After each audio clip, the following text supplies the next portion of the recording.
How to fix TikTok direct message option not showing. Hello guys, so all what you want to do here is very simple. Just open the settings on your phone and then go to the apps manager. Now after you go to the apps, open the apps like this. So all what you want to do here now is wait a few seconds. It will start loading, scroll until you find TikTok. Click on the TikTok app.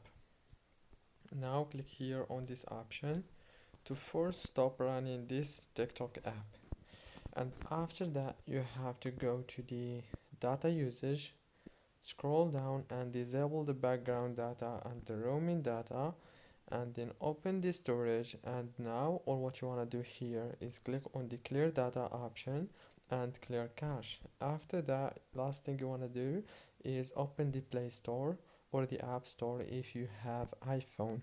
Go to the search bar, search for TikTok and click update. Don't forget to like, subscribe.